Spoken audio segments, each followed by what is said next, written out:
परमेश्वर का धन्यवाद करते हैं आज के इस दिन के लिए। प्रभु यीशु मसीह के नाम में आप सबको शालोम, जय मसीह की। प्रभु का धन्यवाद करते हैं आज के इस दिन के लिए जो उसने अपने अनुग्रह से हमें दिया कि हम परमेश्वर के वचन पर ध्यान कर सके। पिछले हफ्ते हमने कुलसियों 22 भाग का अध्ययन किया था। उसमें हमने देखा था कि मसीही पति और पत्नी का आपस में क्या कैसे व्यवहार या संबंध होना चाहिए, कैसे एक पत्नी को पति के अधीन और पति को पत्नी से अपनी देह के समान प्रेम करना है। जैसे मसीह ने कलीसिया से प्रेम किया वैसे ही वचन में लिखा है कि पुरुष पति अपनी पत्नी से प्रेम करे। तो मुख्य बातें जिनमें थी वो है कि पत्नी को वचन सिखाता है कि उस पति के अधीन रहे और पति को वचन सिखाता है कि वो पत्नी से प्रेम करे। यदि पति पत्नी से प्रेम करता है तो वो हर बात में मनमानी नहीं करेगा, पत्नी की भी सुनेगा। और यदि पत्नी प्रभु का भय मानती है तो सचमुच में वो अपने पति के अधीन होगी। ये बहुत महत्वपूर्ण बातें हैं। परमेश्वर ने एक टीम बनाई है परिवार की, और जब उसमें कोई ऐसा काम होता है, ऐसी बात होती है जहां दोनों मिलकर फैसला नहीं कर सकते, उस समय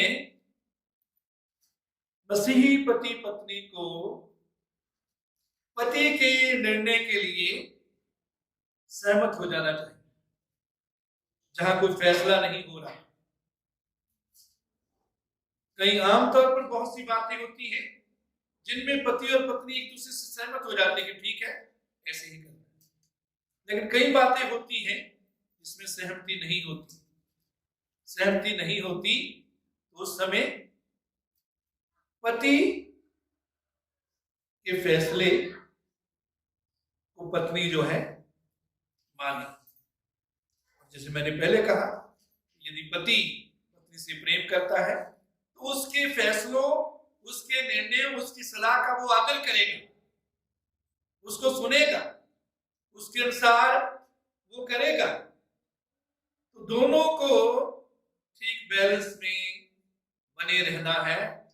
तो हमारे मसीही परिवार में प्रभु की शांति रहेगी, प्रभु का आनंद रहेगा, प्रभु की कृपा रहेगी, प्रभु की आशीष होगी।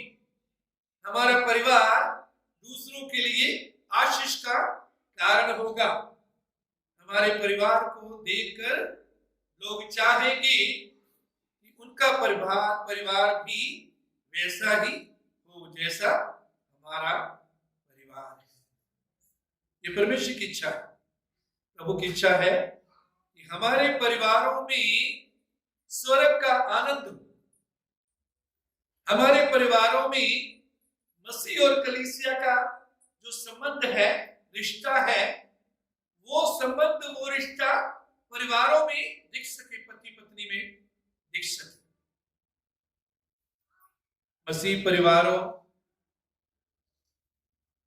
के लिए परमेश्वर उम्मीद करता है कि उनमें स्वर्गीय आनंद भरा है और लोग स्वर्ग के आनंद को, स्वर्ग के वातावरण को उनके परिवार में देखने पाए। मेरे चीजों, आज हम देखेंगे कि बच्चों को माता पिता के प्रति उनके क्या कर्तव्य हैं, फिर माता पिता को बच्चों के लिए क्या करना है। उसके बाद हम देखेंगे कि जो सेवक हैं, काम करने वाले हैं, उनका अपने मालिकों या उनके जो सीनियर हैं उनके साथ कैसा व्यवहार होना चाहिए। और आखिर में हम देखेंगे कि जो सीनियर हैं, जो ऑफिसर्स हैं, जो बड़ी जिम्मेवारी वाले हैं, उनके अधीन जो काम करते हैं, उनके साथ उनका कैसा व्यवहार होना चाहिए। तो इन बातों पर आज हम ध्यान करेंगे। कुलुस्सियों 3 अध्याय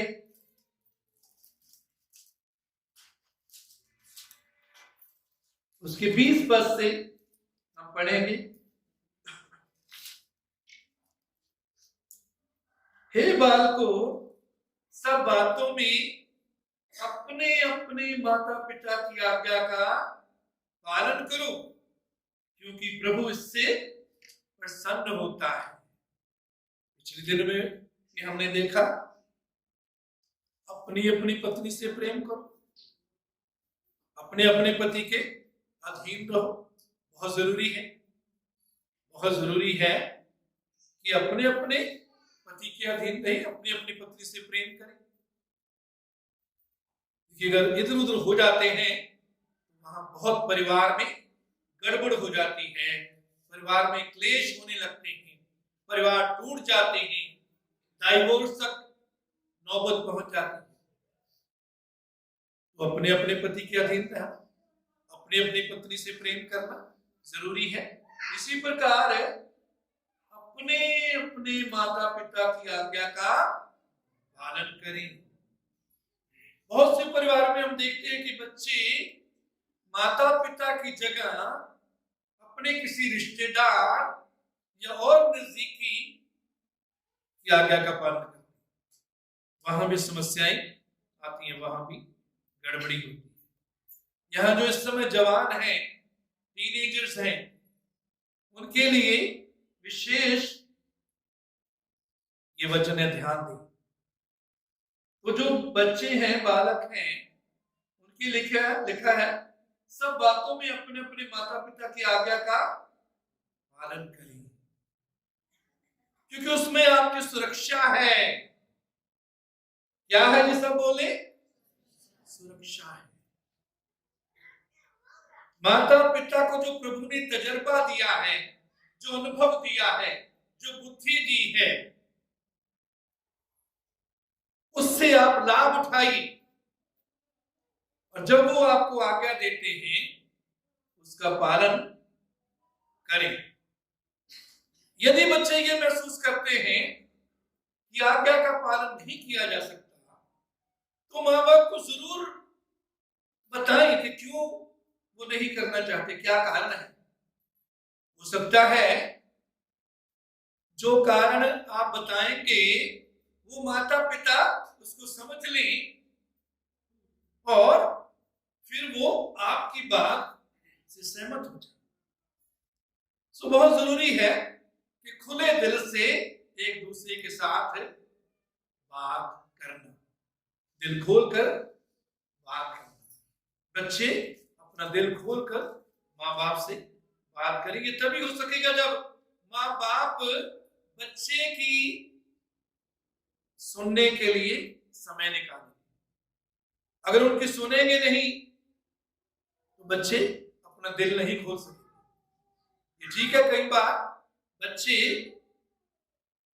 कई बार हो सकता मूर्खता की भी बातें बोली, सहन करना चाहिए माँ बाप, क्योंकि उनका अनुभव, उनका जो तजर्बा है, उसके आधार पर वो बात कर लेंगे।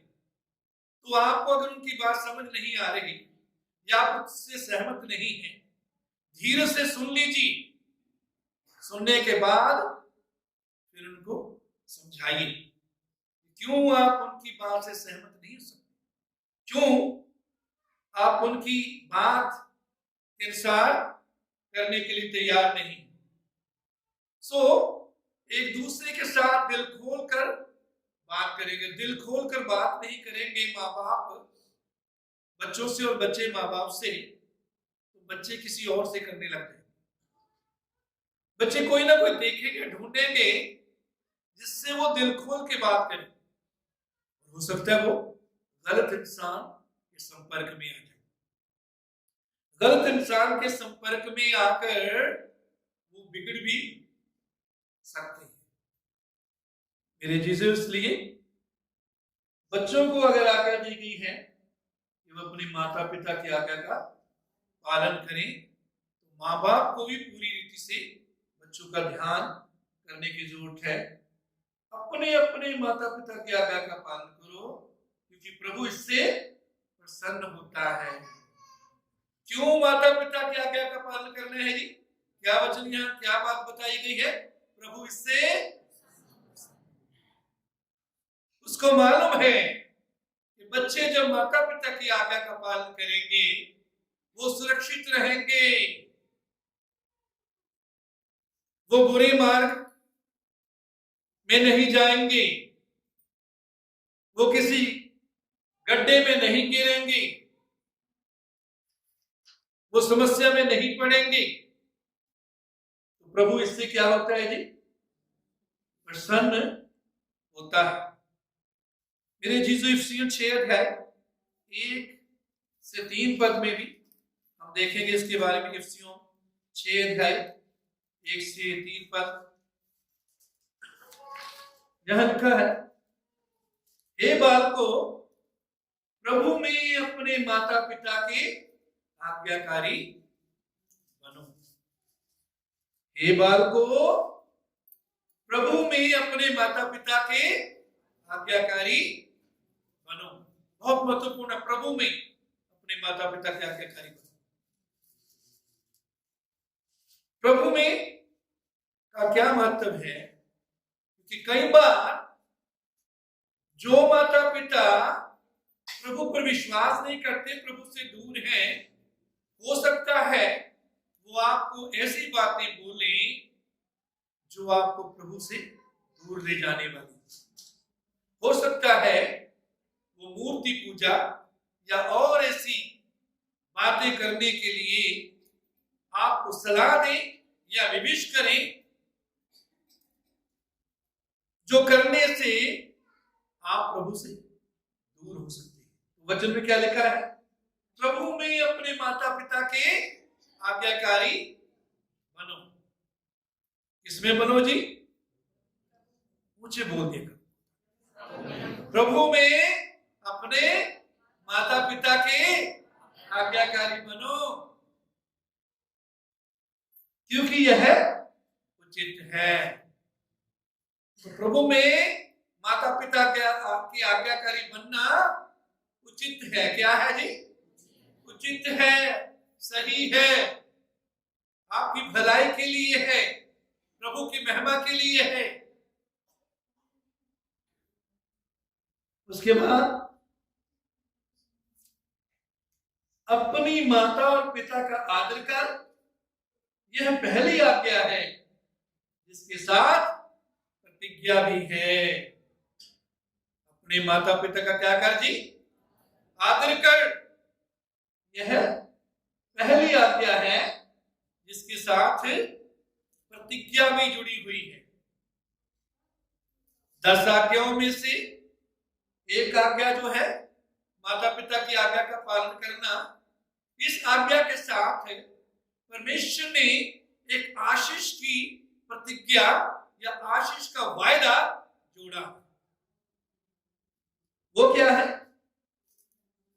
3 पद, कि तेरा भला हो। जब बच्चे माता पिता की आज्ञा का पालन करेंगे, परमेश्वर कहता है कि उनका क्या होगा जी? भला होगा। याद रखिए, हमारा दुश्मन शैतान नहीं चाहता कि हमारा भला हो, इसलिए वो चाहता है हम उसकी चालों में फंस जाएं।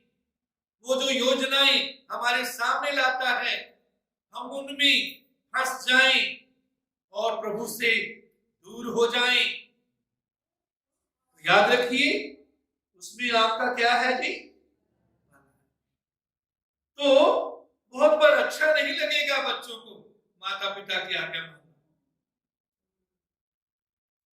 अजीब अजीब बातें मन में उठती हैं। मेरे माता पिता तो पुराने समय के हैं, मैं मॉडर्न हूं, वो मेरी बातों को समझते नहीं। वो सब तो पुराने समय के हैं आपसे ज्यादा। 3-4 साल 5 दशक पहले पैदा हुए, 6 दशक पहले पैदा हुए। लेकिन ये मत भूलिए कि उनका अनुभव आपसे ज्यादा है, उनको प्रभु ने आपसे ज्यादा बुद्धि दी है, तो उनसे सीखिए। उनकी आज्ञा मानकर आपका क्या होगा जी? भला। क्या होगा? और तू धरती पर बहुत दिन जीवित रहेगा। पहली बात, आज्ञा मानने वाले बच्चों के लिए परमेश्वर की प्रतिज्ञा क्या है? परमेश्वर का वायदा क्या है? कि तुम्हारा क्या होगा जी? भला होगा। दूसरी बात, इस पृथ्वी पर तुम्हारे दिन जो है क्या होंगे? लंबी उम्र तुम्हारी होगी। कितने बच्चे चाहते हैं कि वो लंबी उम्र होगी? हाथ खड़ा करें, ऊंचे ऊंचे हाथ खड़ा करें, सबको पता लगे। शाबाश। तो माता पिता का आदर करना शुरू करें, उनकी आज्ञा का पालन करना शुरू करें।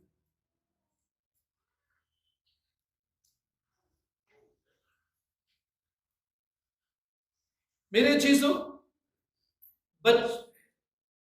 बच्चे जो हैं शुरू से ही माता पिता बच्चों को धर्म में के मार्ग में, धार्मिकता के मार्ग की शिक्षा दें और उनको सिखाएं कि माता पिता का आज्ञा का पालन करें और माता पिता को आदर दें।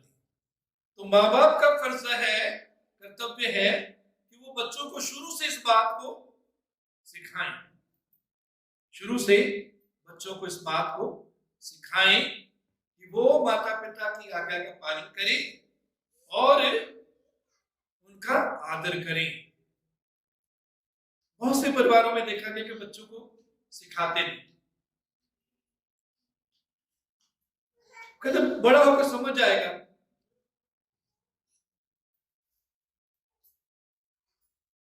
आप उसको स्कूल भेजते हैं, नर्सरी में स्टडी करता है, केजी की स्टडी करता है, फर्स्ट की स्टडी करता है, वहां तो समझ रहा है, घर कहते समझेगा नहीं। शुरू से उसको सिखाइए, प्यार से सिखाइए, और यदि जरूरत पड़ती है तो डांट भी लगा सकते हैं, लेकिन उसको शुरू से सिखाइए। और माता पिता एक दूसरे का आदर करें और प्रेम करें। आदर और प्रेम में चलते हुए बच्चों के सामने एक अच्छा उदाहरण देने के द्वारा भी वो बच्चों को सिखाते हैं। अगर आप ये सिखा रहे हैं बच्चों को कि बच्चों माता पिता की आज्ञा का पालन करना चाहिए, आप एक दूसरे की सुनने ही नहीं, एक दूसरे की सुनते नहीं, एक दूसरे के विरोध में बोलते हैं, एक दूसरे की पीठ पीछे बुराई करते हैं, पड़ोसियों के सामने, रिश्तेदारों के सामने आप एक दूसरे की बुराई करते हैं, तो कैसे आप बच्चों को सिखा सकते हैं कि बच्चों बुराई नहीं करनी चाहिए, माता पिता की बुराई नहीं करनी चाहिए, किसी की बुराई नहीं करनी चाहिए। तो माता पिता को सिखाने, जब मुंह से सिखाते हैं, उससे भी बढ़कर जरूरत है कि वो अपने जीवन के द्वारा बच्चों को सिखाएं। नीति वचन 13:24 में लिखा है, जो बेटे पर छड़ी नहीं चलाता वह उसका बैरी है, परंतु जो उससे प्रेम रखता है वह यत्न से उसको शिक्षा देता है। जो बेटे पर छड़ी नहीं चलाता वह उसका बैरी है। कभी कभी जब जरूरत पड़े, आम नहीं होना चाहिए कि जब भी देखो बच्चे को पकड़ के पिटाई करने लग जाओ, लेकिन जब देखते हैं कि वो बार बार कहने से सुन नहीं रहा, तो वचन कहता है उस पर छड़ी का इस्तेमाल भी करना चाहिए। आज दुनिया जो है परमेश्वर के वचन के नियमों से बिल्कुल उलट चल रही है। आज स्कूलों में टीचर्स को अधिकार नहीं कि बच्चों को के लिए वो छड़ी का इस्तेमाल कर सके। अभी दोबारा मुझे ऐसे पता लगा है, मास्टर जी बता रहे थे कि थप्पड़ लगाने की परमिशन, यहाँ परमिशन मिली है, बाहर बाहर की बात है, वहां से आ जाएगा, इधर भी आ जाएगा, क्योंकि उधर से बुरी बातें भी आती हैं, अच्छी बातें भी आती हैं। बाहर के देशों में, यूरोप के देशों में या अमेरिका, खासतौर पर अमेरिका में बच्चे स्कूलों में पिस्तौल या गन लेकर चले जाते हैं, मार देते हैं, इतने बिगड़े हुए। जब हमारे घर में कई बार विदेश से कुछ मेहमान आते थे तो हमारे बच्चों की देखकर बहुत तारीफ करते थे, कहते आपके बच्चे बहुत अच्छे हैं, हमारे बच्चे बहुत बिगड़े हुए। कारण यही है कि गवर्नमेंट ने वहां नियम बना दिए हैं कि बच्चों को ना माँ बाप मार सकते हैं ना टीचर मार सकते हैं। तो वचन कहता है जो बेटे पर छड़ी नहीं चलाता उसका बैरी है। छड़ी यदि इस्तेमाल करनी है तो बहुत ध्यान से करना है नहीं? ये नहीं उसकी आंख में मारे, उसका नाक तोड़ दी।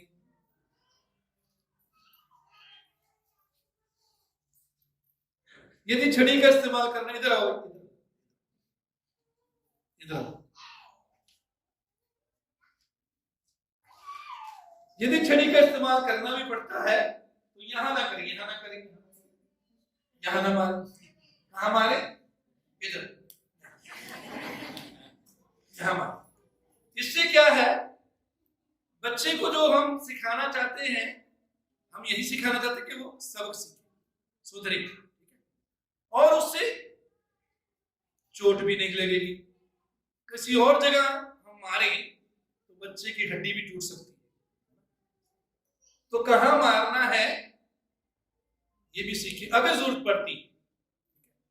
ये आम नहीं होना चाहिए जब भी देखो बच्चे को पकड़ लिया और पिटाई करने लगी, अगर जरूरत पड़ती। फिर परंतु जो उससे प्रेम रखता है वो यत्न से उसको शिक्षा देता है। तो बच्चों को शिक्षा जो है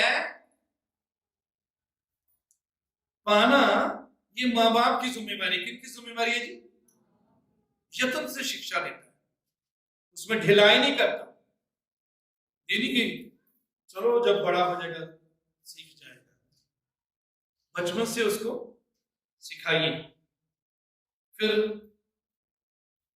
उसके बाद हम देखते हैं बच्चे जब बड़े बड़े हो जाते हैं, जब उनकी शादी हो जाती है, उसके बाद भी वो निरंतर अपने माता पिता की सलाह लेते रहे, उससे उनको कुछ ना कुछ बहुमूल्य सीखने को मिलेगा। जब शादी होने के बाद भी माँ बाप की सलाह जरूर लें, सुने उनकी। ये नहीं कि अब मेरी शादी होगी अब मैं माँ बाप की कुछ सुनना नहीं। और शादी के बाद अगर माँ बाप को हालात के मुताबिक जरूरत पड़ती है तो उनकी देखभाल करें। क्या करें? सभी टीनेजर्स बोले क्या करें? माँ बाप की देखभाल करें और पैसों से उनकी सहायता भी करें। बच्चे पूरा जीवन, माँ बाप पूरा जीवन जो भी कमाते हैं वो बच्चों पर लगाते हैं, चाहे थोड़ा है चाहे ज्यादा है। उनकी कोशिश यही होती है कि उनके बच्चे तरक्की करें। अपनी ताकत के मुताबिक वो बच्चों को भोजन प्रदान करते हैं, कपड़ों का प्रबंध करते हैं, शिक्षा का प्रबंध करते हैं, अपनी ताकत के मुताबिक उनकी इच्छाओं की पूर्ति करते हैं। कोई माँ बाप ऐसा नहीं होता जो बच्चे की खुशी में खुश ना हो, लेकिन माँ बाप की अपनी सीमा होती है, अपनी हद होती है। कई बार बच्चों को समझना मुश्किल होता है, बच्चे टीनेजर्स उसको नहीं समझते और वो ये सोचते हैं कि हमारे माँ बाप तो हमको प्यार नहीं करते।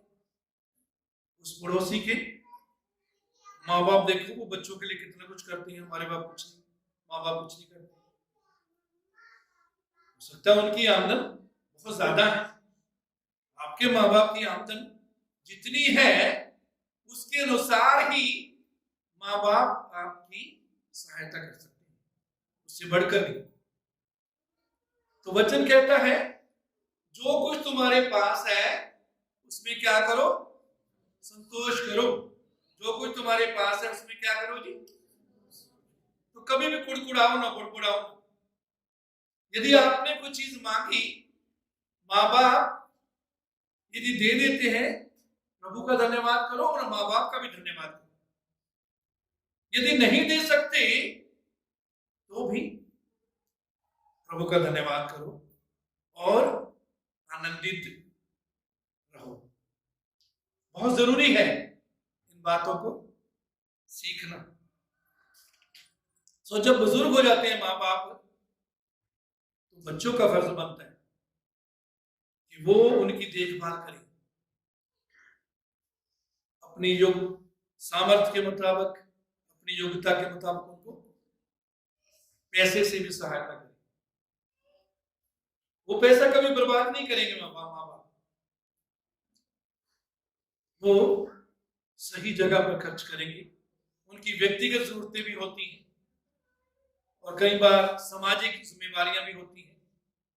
घर में आ जाता है, उसको कुछ देना है, या जो बच्चे होते हैं उनके आगे जो बच्चे होते हैं उनके लिए उनके अंदर कुछ इच्छा होती है कि हम उनके लिए कुछ करें, तो माँ बाप को कुछ ना कुछ जरूर आर्थिक सहायता करें। यदि उनके पास कोई आमदन का कोई साधन,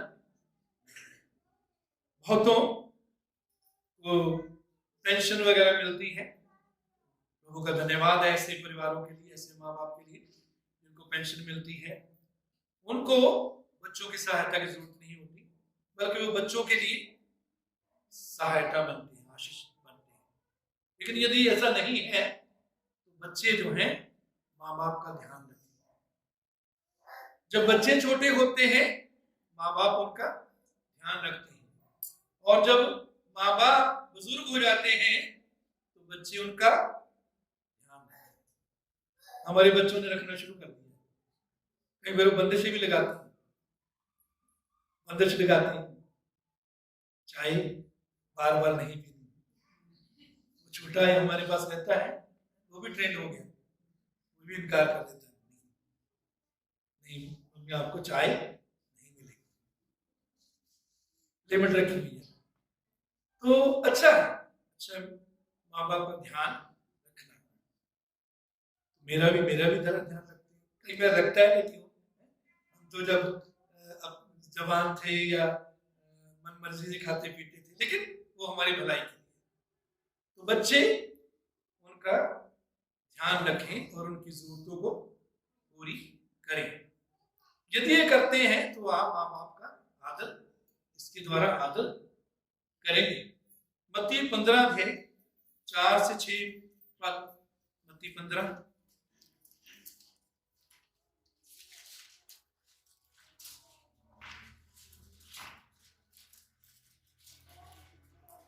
यहां लिखा है, क्योंकि परमेश्वर ने कहा है अपने पिता और अपनी माता का आदर करना, और जो कोई पिता या माता को बुरा कहे वह मार डाला। जो माँ बाप को बुरा कहे, वचन बहुत सख्ती से यहां कहता है वचन कि वो मार डाला जाए।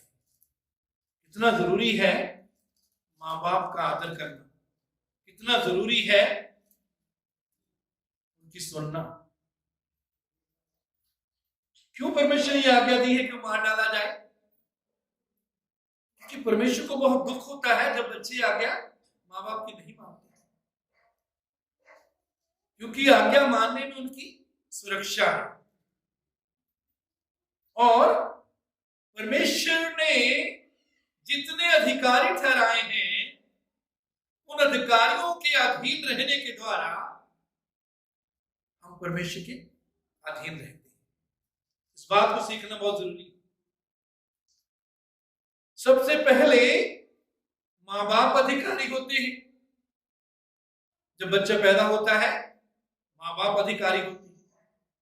फिर बच्चे जब स्कूल जाने लगते हैं तो टीचर जो हैं वो अधिकारी होते हैं।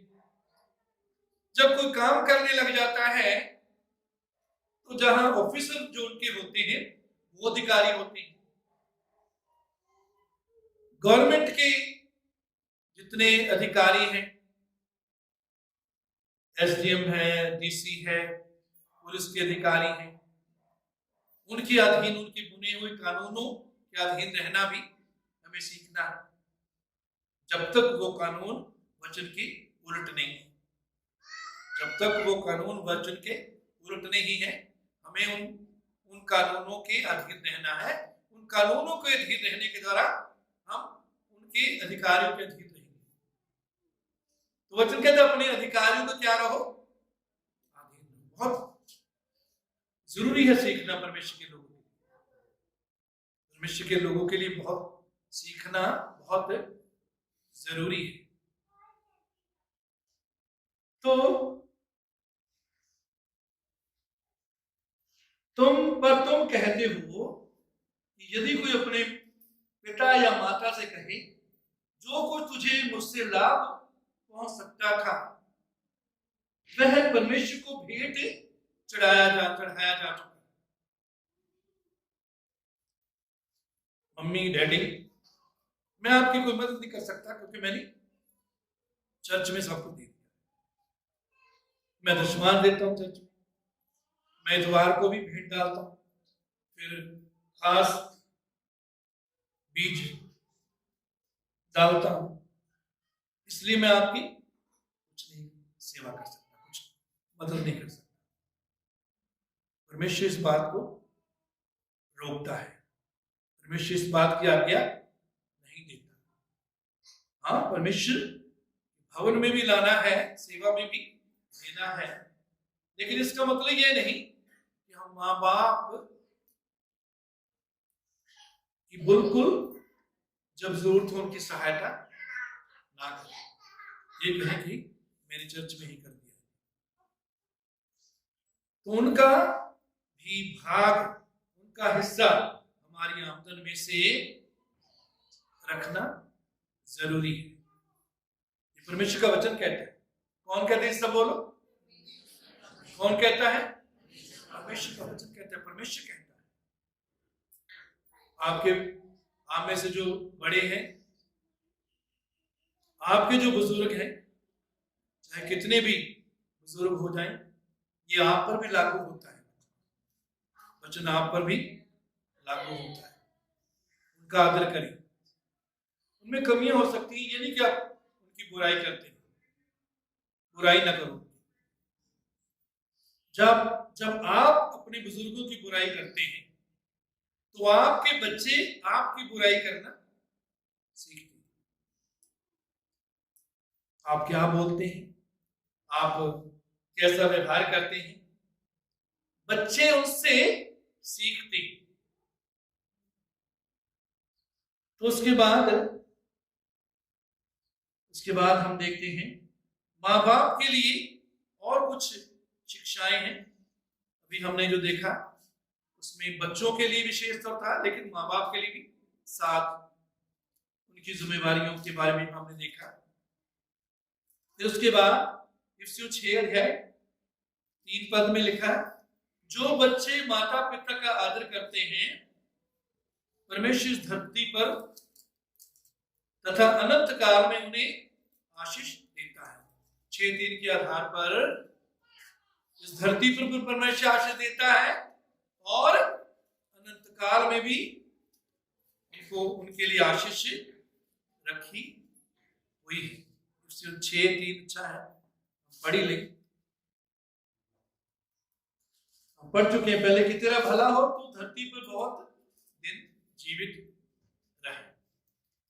तो ना सिर्फ इस पृथ्वी पर बल्कि अनंत जीवन में भी उसका प्रतिफल, माँ बाप की आज्ञा मानने का, आदर करने का प्रतिफल परमेश्वर हमें देता है। फिर उसके बाद कुलुस्सियों 3:21 पद यहां लिखा है, हे बच्चे वालों अपने बालकों को तंग ना करो, ना हो कि उनका साहस टूट जाए। अपने बालकों को क्या ना करो जी, क्या ना करो, सब ऊंचे बोलो, तंग ना करो,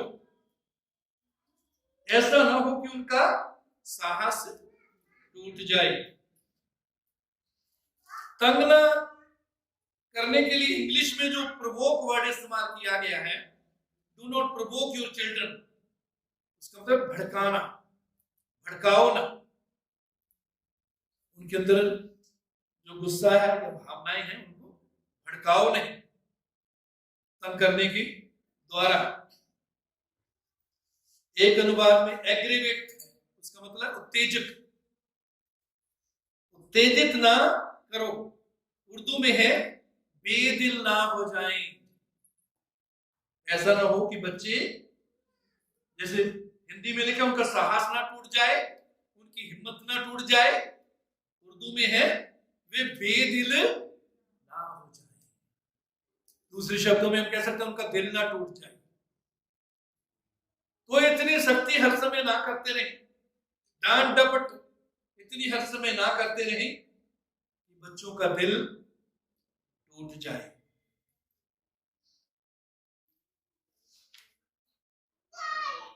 बेदिल ना हो जाए। मेरे जीसस के बाद इफिसियों 6:4 पद में लिखा है, हे बच्चे वालों अपने बच्चों को रिस ना दिलाओ।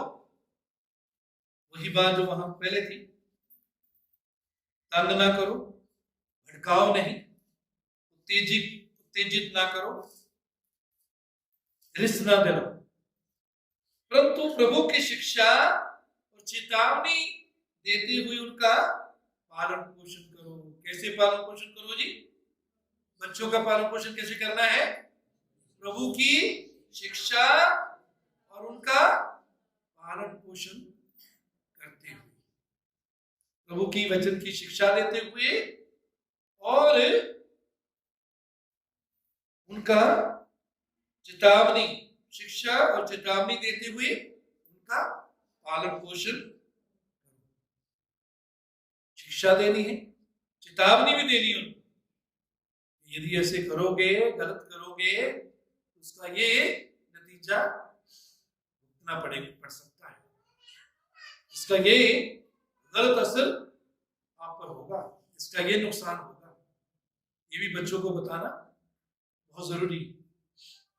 व्यवस्था विवरण 6 और 7 पद में लिखा है, और ये आज्ञाएं जो मैं आज तुझको सुनाता हूं वे तेरे मन में बनी रहे। 7 पद, और तू इन्हें अपने बाल बच्चों को समझाकर सिखाया करना। बाल बच्चों को समझाकर सिखाया करना, और घर में बैठे, मार्ग पर चलते, लेटते, उठते उनकी चर्चा किया करना। क्यों यहां बार बार लिखा गया है कि उनको घर में बैठे भी सिखाना, रास्ते में चलते हुए भी सिखाना, लेटते हुए भी सिखाना जब तक नींद नहीं आती, उठते, सुबह उठने के बाद भी सिखाना, जब भी समय मिलता इनकी चर्चा किया करना। क्यों बार बार शिक्षा बताने की बात की गई है? बताएगा क्यों बार बार जरूरत है? बच्चे भूल जाते हैं, हम भी भूल जाते हैं। इसलिए आपने यहां भी देखा होगा कि वचन की बहुत सी बातें कई बार बार बार दोहराई जाती हैं ताकि हम भूले नहीं, हम उनमें बने रहें। तो हम बच्चों को बार बार सिखाते रहें। यदि आप पूरा हफ्ता बच्चे को अच्छी शिक्षा देंगे, सिखाएंगे कि जब वो चर्च में जाता है तो सबको पहले जय मसीह करे बोले, सबको देखकर मुस्कुराए, कोई बुरी बात ना बोले, वो अपनी जगह पर बैठा रहे, वो इधर उधर ना भागे। पूरा हफ्ता आप सिखाएंगे तो बच्चा सीख जाएगा। तो बच्चन कहता है कि बच्चों पर मेहनत करो। क्या करो जी? बच्चों पर मेहनत करो, समय लगाओ। नीति वचन 4 अध्याय 1 से 4 पद में लिखा है, हे मेरे पुत्रों, पिता की शिक्षा सुनो और समझ प्राप्त करने में मन लगाओ। हे मेरे पुत्रों, पिता की शिक्षा सुनो।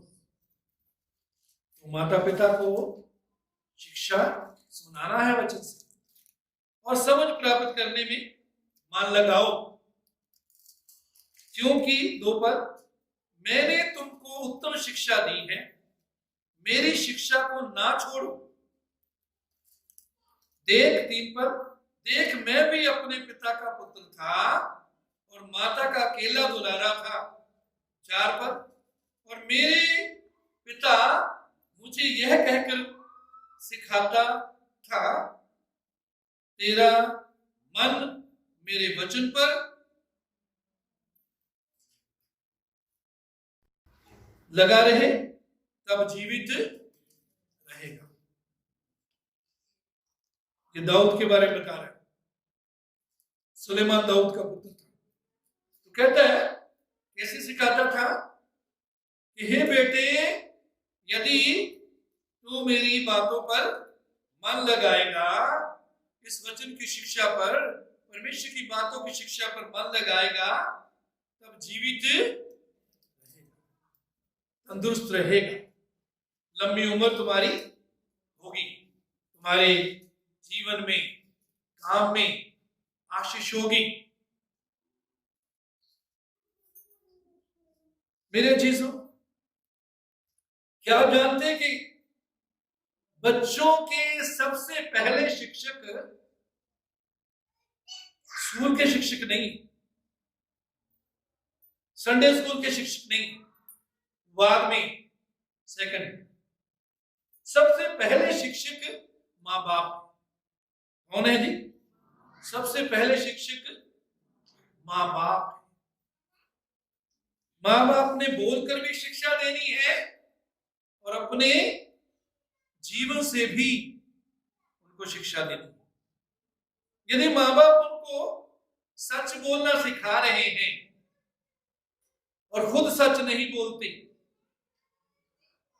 तो बच्चे सच बोलना नहीं सीखेंगे। क्योंकि जो आप सिखा रहे हैं उसमें जीवन नहीं, उसमें बीज में जीवन होता है। बीज जो है बोया जाता है तो वो फल लाता है। बीज में जीवन होता है, जब बोया जाता है तो क्या लाता है जी? वो फल लाता है। तो यदि हम जो कुछ सिखा रहे हैं बच्चों को वो खुद नहीं करते, तो बच्चों पर उसका असर नहीं होगा। उनमें जो बात हम डाल रहे हैं उसमें जीवन नहीं, उसमें जीवन नहीं।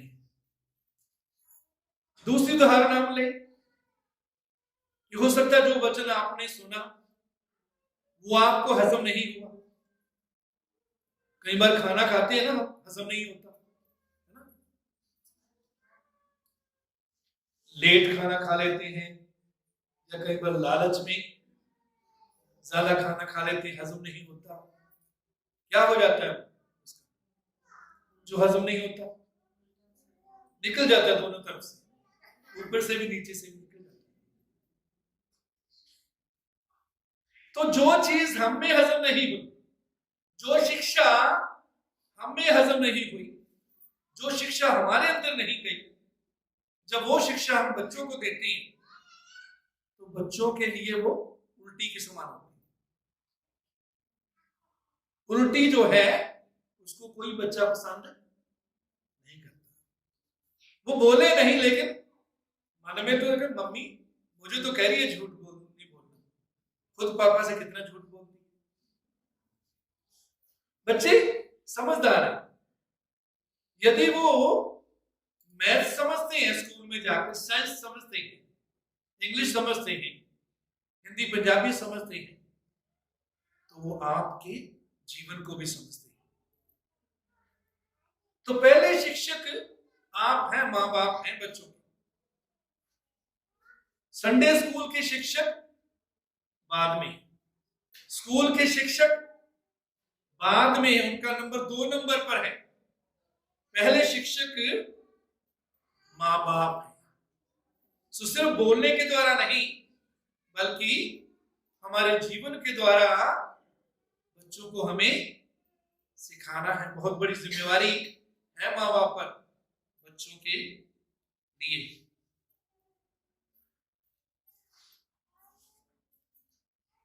मेरे चीजों, इससे पहले कि हम पड़ोसियों को प्रभु के बारे में सिखाएं, पड़ोसियों को गवाही दें, इससे पहले कि हम दूसरी जगह जाकर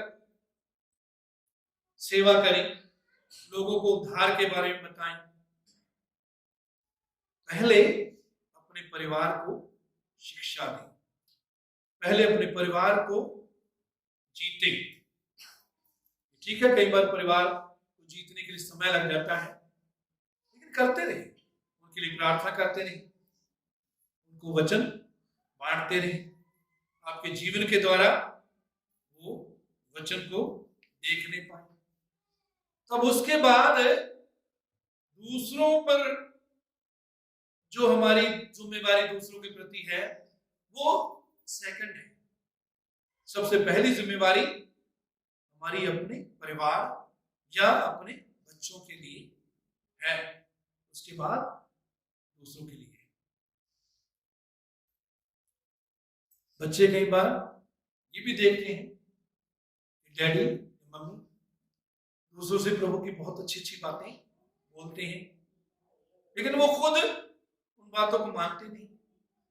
बच्चे इस बात को भी समझते हैं। ये ना कई बार माँ बाप जो है उसको इनको इस बात का अंदाजा नहीं होता कि उनके बच्चे कितने समझदार हो गए, वो कितना समझते हैं।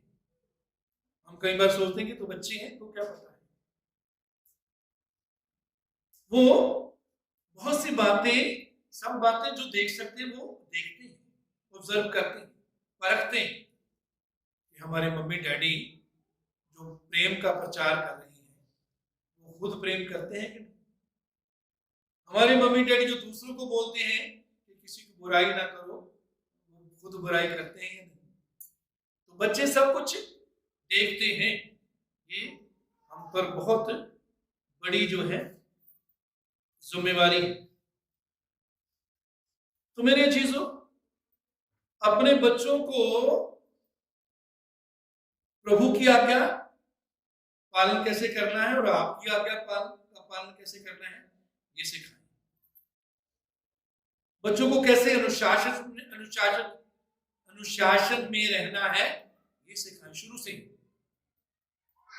से ही बच्चों को अनुशासन में रहना सिखाएं। हम कहते बड़ा होकर सीख लेगा, बिगड़ जाएगा। शुरू से ही उसको सिखाएं। पौधे की बेल जब लगाते हैं, बेल थोड़ी सी बड़ी होती है, उसको जिधर घुमाएं उधर घूम जाती है। तो बच्चे को जिस मार्ग में आप चलते चाहते हैं वो चले, उसको आराम से सिखाएं। हो सकता है बार बार आपको कोशिश करनी पड़े, लेकिन सिखाते रहिए। फिर उसके बाद अपने बच्चों को परमेश्वर के आगे समर्पित करें। परमेश्वर के लिए समर्पित बच्चों को करें। उनको उनके जीवन के आरंभ में से ही उनको परमेश्वर के लिए समर्पित जीवन क्या है इसके बारे में सिखाएं। तो अपने बच्चों को परमेश्वर के लिए समर्पित करें। परमेश्वर के लिए समर्पित करने का मतलब यह नहीं है कि फुल टाइम वो सभी पूरा टाइम सेवा करेंगे, नहीं, इसका मतलब ये नहीं। देखिए, परमेश्वर के लिए समर्पित होने का अर्थ है हम परमेश्वर को सौंपते हैं उन बच्चों के। परमेश्वर, ये बच्चे तेरे हैं, तुम उनकी रक्षा करके तेरे मार्ग पर चले। हम इन पर ऐसा कोई बात नहीं थोपेंगे जो तुझसे दूर ले जाने में इनके जीवन में काम करे। तेरे मार्गों पर चलने के लिए हम उनकी सहायता करेंगे। तो समर्पित जीवन, प्रभु को समर्पण किए हुए जीवन कैसे गुजारना है, ये बच्चों को हम सिखाते रहें। फिर शैतान किस तरह से भरमाता है और सांसारिक आकर्षण मतलब जो चीजें खींचती हैं, तथा बुरा जीवन गुजारने वाले साथियों द्वारा शैतान किस प्रकार धार्मिक जीवन हमारे अंदर से नाश करने की कोशिश करता है। तो शैतान की चालों को बच्चों को समझाएं। फिर उसके बाद जो बच्चे सोचते, बोलते, देखते और करते हैं, सब परमेश्वर देखता है। बच्चों को बताइए कि जो वो बोलते हैं, जो वो सोचते हैं, जो वो देखते हैं, जो वो करते हैं, सब कुछ परमेश्वर देखता है। सब कुछ परमेश्वर देखता है। फिर आरंभ से ही मसीह को अपने जीवन में स्वीकार करें, उनकी सहायता करें।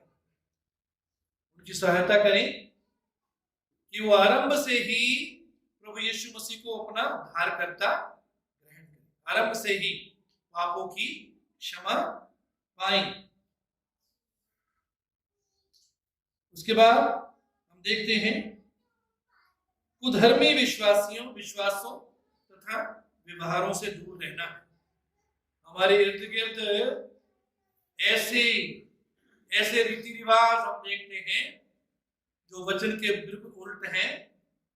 धर्मी मार्ग पर, धार्मिकता के मार्ग पर चलने वाली बातें नहीं हैं, उनसे उनको चौकस करना है। उनके दोस्त जो हैं, जब भी किसी धार्मिक स्थान को देखते हैं उसके आगे झुकते हैं।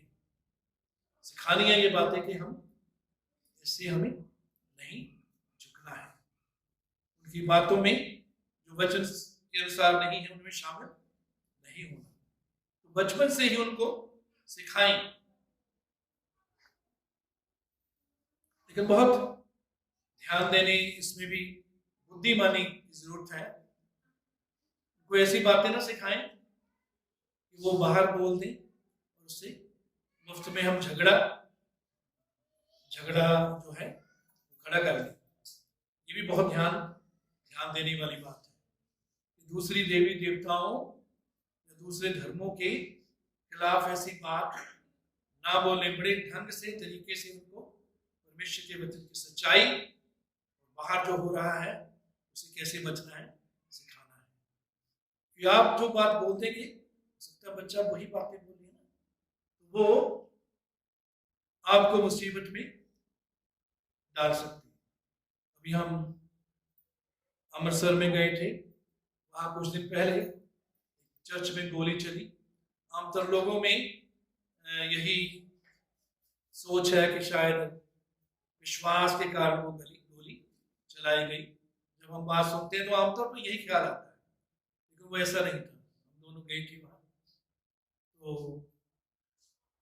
क्या है, जिसको गोली लगी, जिसको मारा गया, उसने किसी दूसरे के खिलाफ बोल दिया, किसी देवी देवता के खिलाफ बोल दिया।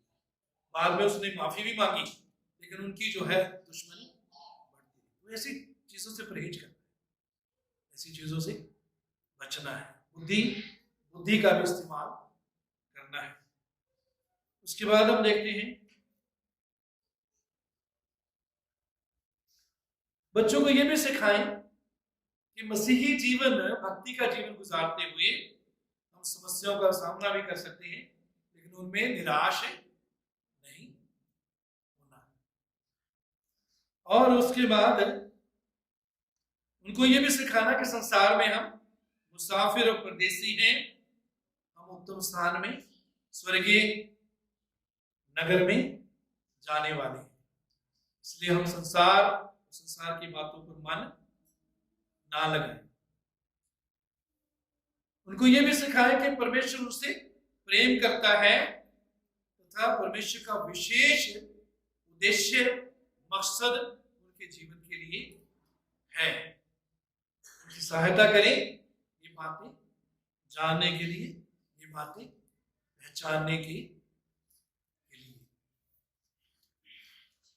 फिर अपनी आमदन में से दशमांश और भेंट निकालने के लिए शुरू से उनको सिखाना है। अभी वो काम नहीं करते, लेकिन जो आप उनके मन में इस समय डाल देंगे, वो जब खुद काम करने लगेंगे तो दशमांश के द्वारा, भेंट के द्वारा वो प्रभु का आदर करना शुरू कर देंगे, कि आप शुरू से उनके अंदर ये बातें डाल रहे हैं। फिर पारिवारिक प्रार्थना जो है, ये हर परिवार में होनी जरूरी है। बच्चों को साथ लेकर बिठाकर प्रार्थना करें, सारा परिवार बैठकर प्रार्थना करें। वचन के अलग अलग वो जो है अध्याय आप ले सकते हैं, अध्याय का थोड़ा सा हिस्सा पढ़ सकते हैं। जो भी प्रभु आपको बुद्धि देता सिखाया है, दूसरों को सिखाएं और प्रार्थना करें, थोड़ा देर स्तुति करें, प्रार्थना करें। तो इससे आप बच्चों में एक अच्छी नींव रख रहे हैं। तो आप पर जो है बहुत ही बड़ी जिम्मेवारी परमेश्वर ने दी है कि आप बच्चों का पालन पोषण शुरू से ही परमेश्वर के वचन की शिक्षा देते हुए, चेतावनी देते हुए उनका पालन पोषण करें। मेरे जीजो, हो सकता है आज तक आपने सफल रही, आप माँ बाप होने के नाते आपने ध्यान नहीं दिया। पंजाबी में कहावत क्या है, डुल्ले बेरा दा अब भी इकट्ठा कर लो। जो बाकी समय है वो इस्तेमाल करो, बच्चों पर समय लगाओ। हो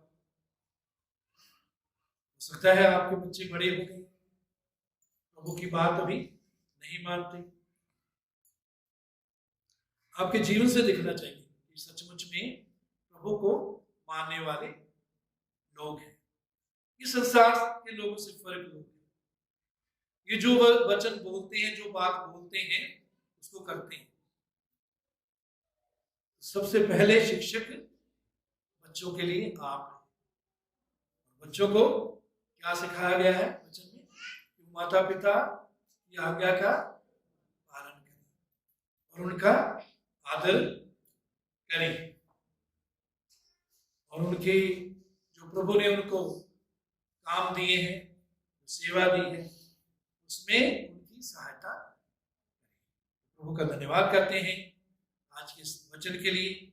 आइए प्रार्थना करें।